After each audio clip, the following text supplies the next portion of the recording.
Houston and surrounding audiences, this is Charity Smith, the host of Ms. Mogul's MoguLifeTV. It is our esteemed pleasure today to have a sit-down interview with one of our mayoral candidates now in the runoff, Mr. Bill King. Now, normally we would do a lifestyle segment, but we also know that there is no lifestyle without policy and procedure being in place.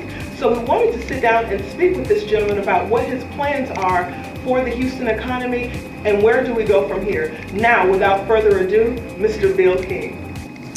Welcome back, everybody. We're now sitting down with Mr. Bill King, who is now in the runoff for the mayoral election here in Houston, Texas. And without further ado, Mr. Bill King. Sure, how you doing? Thank you, and I'm so glad you finally had 5 minutes in your schedule to sit down and speak with us. It's so important to get a chance to hear from the candidates what their real platforms are. We hear so much in the media, but I think it's important to sit down and have a face-to-face and really get to know the candidate. And after reading your platform and what you stand for, getting back to basics, I really think it tends to resonate with Houstonians and what's really at the heartbeat of the election right now. So tell us a little bit about who Bill King is, where'd you start? I read your story and it's all American, so tell us about it. Well, I don't think it's that remarkable, but I grew up down in northern Galveston County. My dad was a pipe fitter and grew up in, comfortable but modest circumstances. Like many people in this area, I went to the University of Houston. I'm a Cougar as well. There we go. There you go. Had a little slip up on Saturday. Oh, well, who will hold that against them, though? We're faithful still to the team. 10-1, pretty impressive. Yeah. Absolutely. So anyway, I worked my way through the University of Houston, like a lot of folks did here in town, and went to law school at night while I was running my first small company. And got out, and there's incredible opportunities here in Houston. It's a story about a lot of people in Houston, and I think because of the kind of city this is. Well, it sounds like you really are taking us back to kind of the heartbeat of what the country is all about, in my opinion, really back to basics, back to where work is rewarded with, where work is rewarded, I should say, and not just kind of this whole system that we've been engaged in. Tell us a little bit about why is it your platform is the best fit for Houston right now. We've seen big business and policy and kind of where Houston has gone up until this point. Why now? And the reason I'm asking this is because as a business owner, I think you bring something to the table that past candidates, I should say, have not brought to the table. So tell us a little bit about how you as a business owner will move the economy forward. Well, I think that the foundation of any city's economy are its municipal services. Mm-hmm. And that's the reason for which we organize municipal government in the first place, to provide some basic services.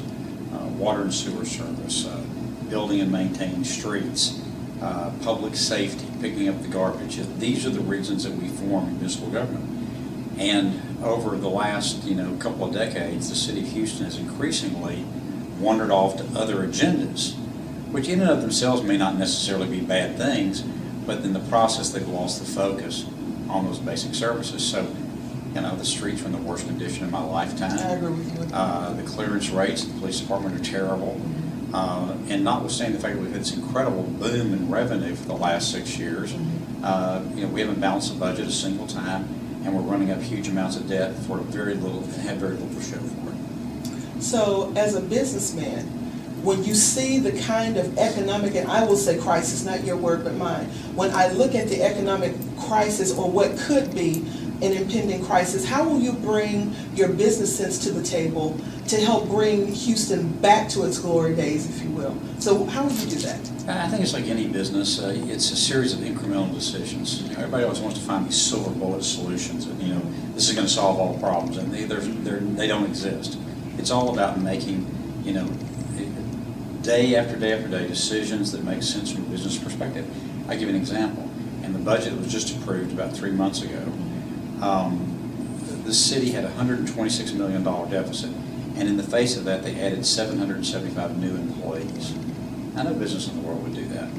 And that in and of itself doesn't bankrupt the city. But when you add it on top of, these incredible overtime bills and these unsustainable pensions, and running separate crime labs from the county, and just a whole series of these types of incremental decision, it ends up creating the very severe financial issues we're facing today.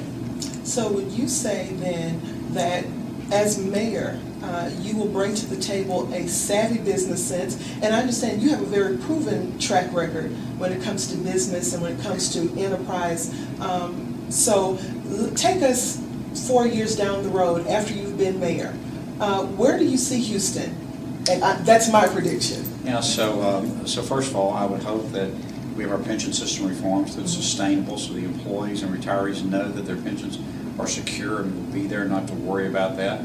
Yet taxpayers are not overly burdened with an unfair amount of taxes. I would hope that we've reduced the regulatory burden on our businesses significantly.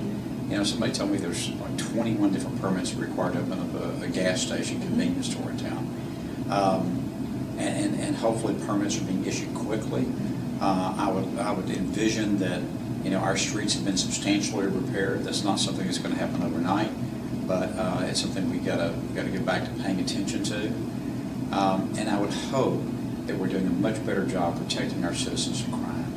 And one of the things I find particularly disturbing are the rape statistics in Houston.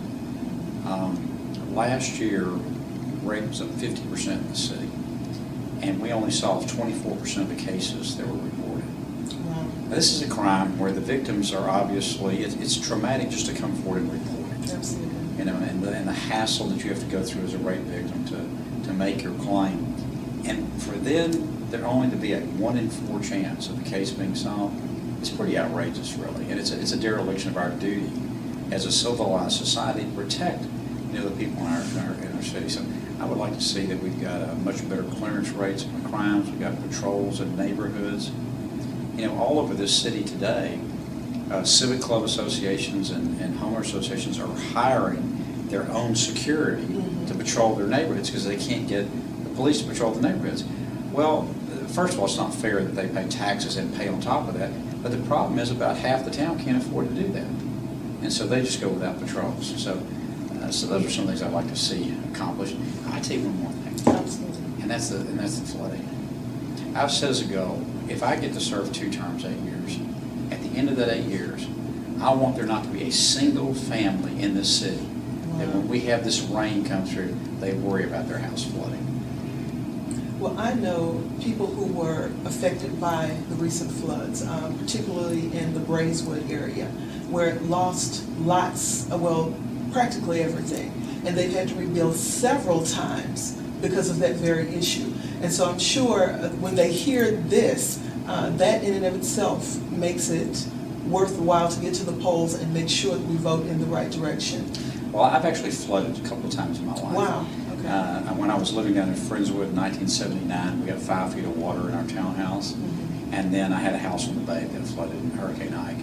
And it is one of the most miserable experiences you can go through. Tremendously traumatic, just completely disrupts your life, lose keepsakes. It's really a terrible thing. And so it's just not right that any family in Houston ought to have to live under the dread of being flooded every time we see one of these storms blow through town. It's going to happen here on a regular basis.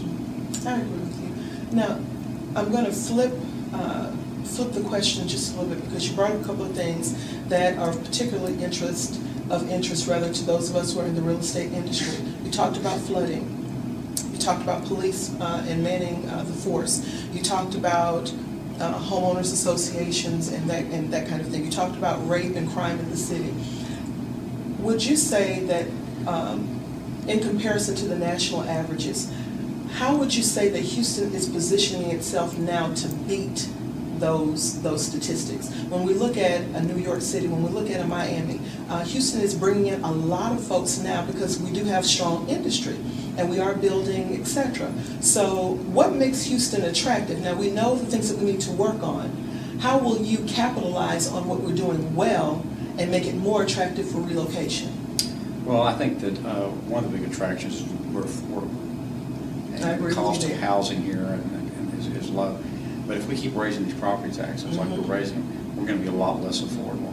And this is one of the big differences between me and my opponent. You know, the city of Houston put in a charter provision that said that, this is in 2004, and it says that city council can't raise your taxes by more than 4.5% a year without asking the voter approval.